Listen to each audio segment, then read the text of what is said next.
வணக்கம். இது ஈரோ தமிழின் இரவு நேர பிரதான செய்திகளோடு இணைந்திருக்கும் நான் ஜெனிஃபர் ஹசன். முதலில் தலைப்புச் செய்திகள். அரசியல் அமைப்பு சபையில் உறுப்பினர்களை நியமிப்பதில் இழுபறி. விடுதலை புலிகளின் தலைவர் பிரபாகரன் பெற்றோர்கள் நினைவாக அமைக்கப்பட்டிருக்கும் மணிமண்டப அமைப்புக்கு அனுமதி மறுக்கும் வல்வெட்டித்துறை நகரசபை. கிழக்கு மாகாண வைத்தியர்கள் மீண்டும் பணி புறக்கணிப்பு. பேரிடர் நிவாரண பணியிலிருந்து கிராம சேவகர்கள் இடைவிலக தீர்மானம். மாணிக்கக்கல் இறக்குமதியில் வரி திருத்தம். தனியார் பேருந்துகளில் GPS கருவிகளை பொருத்தும் நடவடிக்கை ஆரம்பம். இனி தொடர்வன விரிவான செய்திகள்.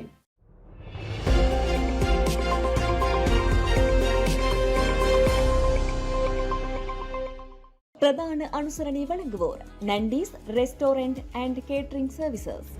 அரசியல் அமைப்பு பேரவையில் சிவில் சமூக பிரதிநிதிகளை நியமிப்பதில் அரசாங்கத்திற்கும் எதிர்க்கட்சிக்கும் இடையே முறுகல் நிலை ஏற்பட்டுள்ளது.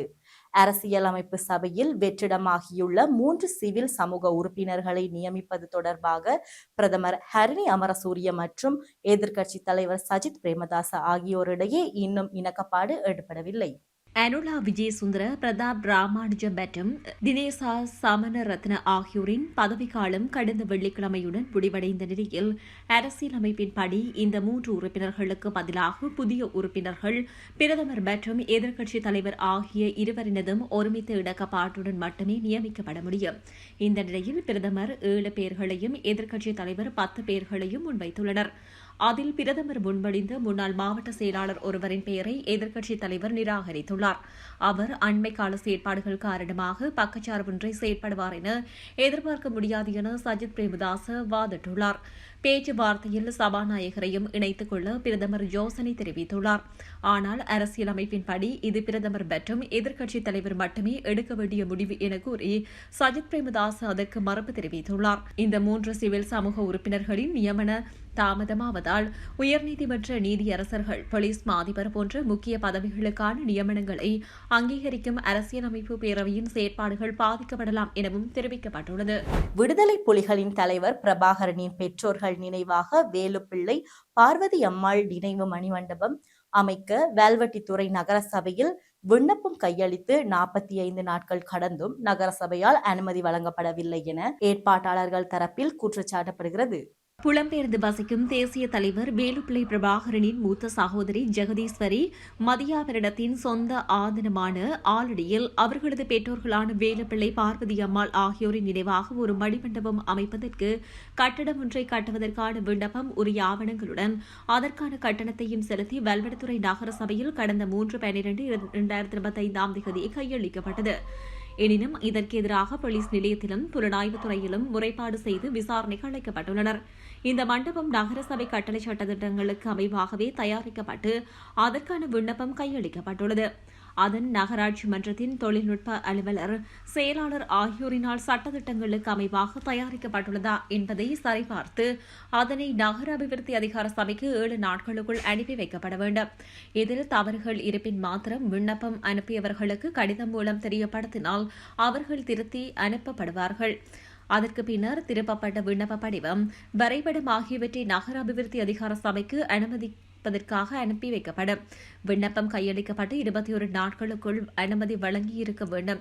ஆனால் விண்ணப்பம் கையளிக்கப்பட்டு 45 நாட்களுக்கு மேலாகியும் இந்த மண்டபத்திற்கான அனுமதி வழங்கப்படவில்லை.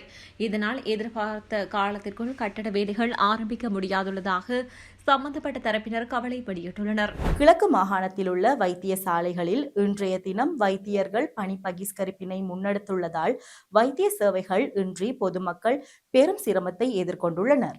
அக்கறை பெற்று ஆதர வைத்தியசாலையின் வைத்திய அத்தியட்சகரை பதவி நீக்கம் செய்து பக்கச்சார்பற்ற விசாரணையினை முன்னெடுக்குமாறு கோரி தொடர்ச்சியான போராட்டங்கள் அரச வைத்திய அதிகாரிகள் சங்கத்தினால் முன்னெடுக்கப்பட்டு வந்த நிலையில் இன்றைய தினம் பணி பகிஷ்கரிப்பு முன்னெடுக்கப்பட்டுள்ளது. வைத்திய அதிகாரிகளின் பணி பகிஷ்கரிப்பு காரணமாக மட்டக்களப்பு போதனா வைத்தியசாலையில் சேவைகளின்றி மக்கள் பெரும் சிரமத்தை எதிர்கொண்டுள்ளனர்.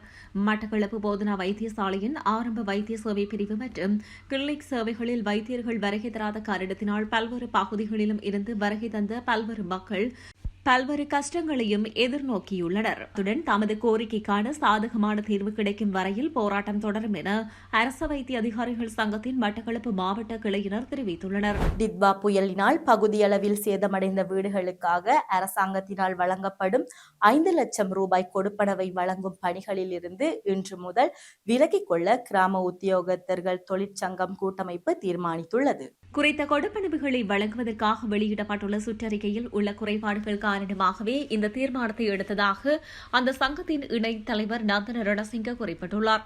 இந்த கொடுப்பனவு வழங்கும் செயல்முறையை அரசாங்கம் இன்னும் முறையான வகையில் ஒழுங்குபடுத்த வேண்டும் எனவும் அவர் மேலும் தெரிவித்தார்.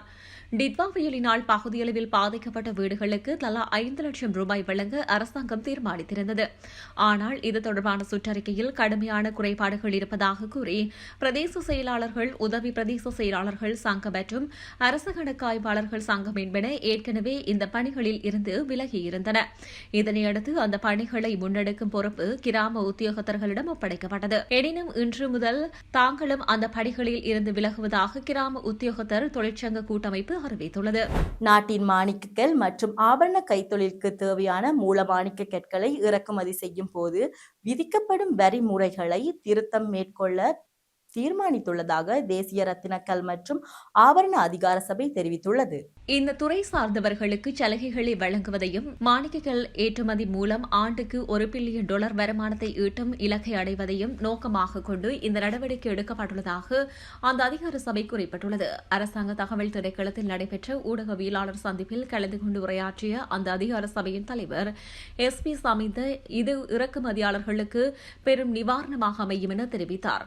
அவர் இது தொடர்பில் மேலும் தெரிவிக்கையில், மூல மணிக்கல் இறக்குமதியின் போது விதிக்கப்படும் வட் வரியை கணக்கிடும் முறையை மாற்றி இறக்குமதியாளர்களுக்கு முன்பை விட பெரிய நிவாரணத்தை வழங்க நடவடிக்கை எடுத்துள்ளோம்.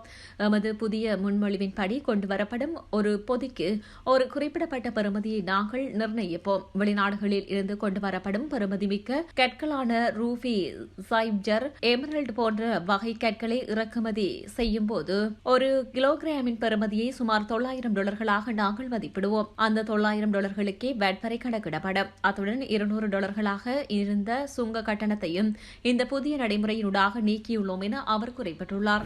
இந்த ஆண்டு அனைத்து தனியார் பேருந்துகளிலும் GPS சாதனங்களை பொருத்த முயற்சிகள் மேற்கொள்ளப்படும் என்று மேல் மாகாண வீதிப் பணிகள் போக்குவரத்து அதிகார சபையின் தலைவர் காமினி ராஜசிங்க தெரிவித்துள்ளார். மேல் மாகாணத்தில் இயக்கப்படும் தனியார் பேருந்துகளில் GSP சாதனங்கள் பொருத்தும் பணி மார்ச் மாதத்திற்குள் நிறைவடையும் என எதிர்பார்க்கப்படுவதாகவும் அவர் தெரிவித்துள்ளார். பயணிகளிடமிருந்து பெறப்பட்ட முறைப்பாடுகளை கருத்தில் கொண்டு இந்த நடவடிக்கை எடுக்கப்பட்டதாகவும் அவர் தெரிவித்தார். குறிப்பாக தனியார் பேருந்துகள் சரியான நேரத்தில் இயக்கப்படுவதில்லை என்றும் அதிக எண்ணிக்கையிலான பேருந்துகள் மிக மெதுவாகவும் மிக வேகமாகவும் தங்கள் இலக்குகளில் இயக்கப்படுவதாகவும் பயணிகளிடமிருந்து பல முறைப்பாடுகள் வந்துள்ளன. இந்த முறைப்பாடுகளை கருத்தில் கொண்டு தனியார் பேருந்துகளில் GPS சாதனங்களை நிறுவவும் அவை சரியான நேரத்தில் தங்கள் இலக்குகளை அடைகின்றனவா என்பதை தீர்மானிக்கவும் தேவையான நடவடிக்கைகள் எடுக்கப்படும் என காமினி ஜெயசிங்க தெரிவித்தார். கடவத்தையிலிருந்து அதிவேக நெடுஞ்சாலையில் இயங்கும் 101 பேருந்துகளுக்கு ஒரு முன்னோடி திட்டம் அறிமுகப்படுத்தப்பட்டுள்ளதாகவும் அது மிகவும் வெற்றிகரமாக செயல்படுவதால் இலங்கையில் உள்ள அனைத்து தனியார் பேருந்துகளிலும் இந்த GPS சாதனங்களை நிறுவ நடவடிக்கை எடுக்கப்படும் என அவர் கூறியுள்ளார். இலங்கையில் தற்போது சுமார் 15,000 தனியார் பேருந்துகள் இயக்கப்படுவதாகவும் இந்த ஆண்டு அனைத்து பேருந்துகளிலும் GPS சாதனங்கள் பொருத்தப்படும் எனவும் காமினி ஜெயசிங்க மேலும் தெரிவித்தார்.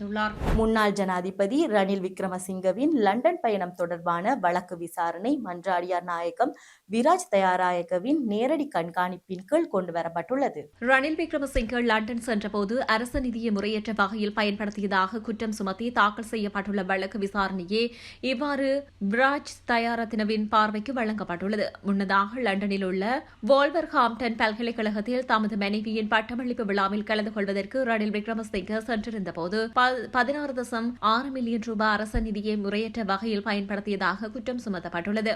இந்த நிலையில் சட்ட அதிபர் இதற்கான அனுமதியை வழங்கியுள்ளதாக தகவல் வெளியாகியுள்ளது. தெற்கு ஸ்பெயினில் அதிவேக ரயில் மோதி விபத்துக்குள்ளானதில் சுமார் 21 பேர் உயிரிழந்துள்ளனர். உயிரிழப்புகள் எண்ணிக்கை மேலும் அதிகரிக்கக்கூடிய அச்சம் காணப்படுவதாக சர்வதேச ஊடகங்கள் தெரிவித்துள்ளன. மேலும் 100க்கு மேற்பட்டோர் படுகாயமடைந்துள்ள நிலையில் அவர்கள் அவசர நோயாளர் காவு வண்டிகள் மூலம் அருகிலுள்ள மருத்துவமனைக்கு கொண்டு செல்லப்பட்டுள்ளனர். அவர்களின் பலரது நிலைமை கவலைக்கிடமாக உள்ளதாக தெரிவிக்கப்படுகிறது.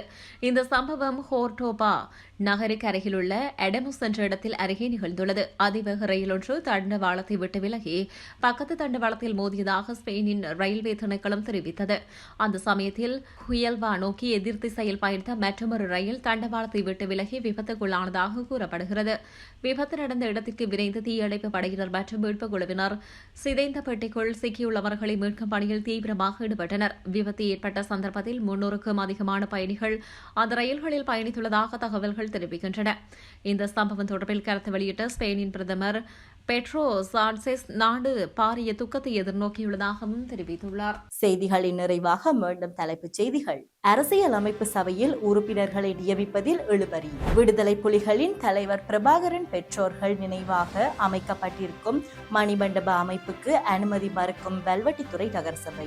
கிழக்கு மாகாண வைத்தியர்கள் மீண்டும் பணி புறக்கணிப்பு. பேரிடர் நிவாரண பணியிலிருந்து கிராம சேவகர்கள் இடைவிலக தீர்மானம்.